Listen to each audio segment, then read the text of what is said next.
Hello actors.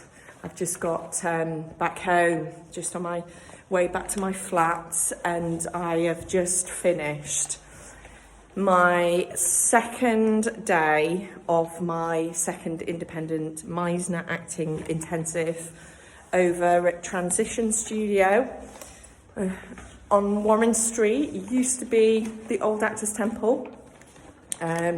So Transition Salon, they've taken it over. And yeah, I just thought I'd, before I go into my flat, I thought I'd just percolate my learnings with you and what came up today. I mean, there was a lot, and I think this is the thing on an intensive, an awful lot comes up, and we can't remember it all. We can't understand it all. We can't perfect it all, but it's really useful to percolate your learnings in some form, whether it's this, speaking to camera, whether it's recording it, whether it's journaling in some way. Write notes, reread them, keep track of your learnings. You know, it's not about having all the answers now, but certainly what resonates with you, really try and get that down in some way. And what I tend to find is that when a lesson finishes, we remember 1, 2 or 3 things really fully.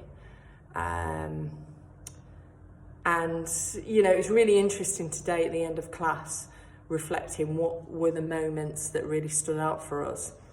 And I think universally, for everybody, it was either very uncomfortable or difficult moments that they experienced that they didn't necessarily like, or it was either moments where they did something different where they didn't expect, or they saw someone do that. Yeah, and I think that was the 2 things, or people really, where the improvisation or the scene really took them by surprise, that they were activated by what they were doing. So that might be the independent activity. Yeah. So that's quite interesting, isn't it? That acting works well when we're really doing something, whether that is really having our attention fully on our partner, or really fully invested in what we're doing in a scene. When we all allow ourselves to really step outside of ourselves. What does that mean? Step outside of ourselves. Really allow yourself to go towards your edge. Go step outside of your comfort zone as an actor. Take that risk. There was a moment today where in repetition we have this thing that is called a moment called a pile-up. So you repeat the lines back and forth until the moment naturally starts to literally pile up in you, that you just have to say the next thing, or a new behaviour emerges. And we saw it today with a scene, an activity that an actress's scene partner was doing, and all of a sudden it was an activity where he was packing up a lot of clothes, and she just suddenly, out of a pile-up, threw all of his clothes across the stage. So yeah, and another thing that's really come up today in the intensive is I'm noticing people's natural resistances to doing repetition without anything to hang on to, so any added preparation, any independent activity. And I think it's really useful to examine why that is, for you personally. If you are someone watching this video and that's your experience too, just spend some time reflecting about why that is. I've got a cough today. Had a massive coughing fit in class today. Yeah, life and the messy moments, huh? Yeah.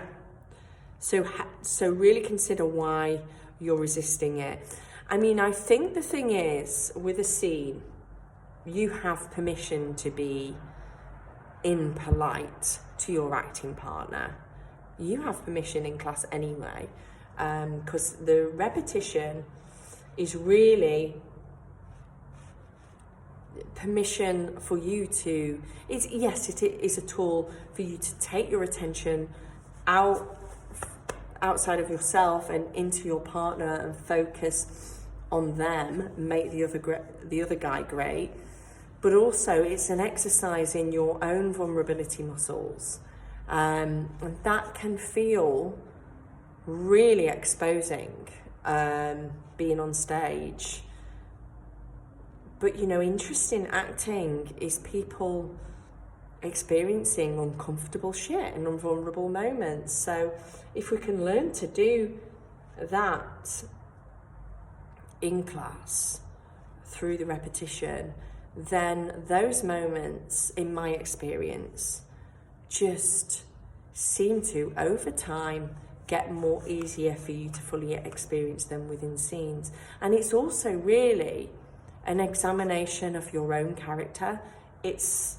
Repetition is really the actor's warm-up.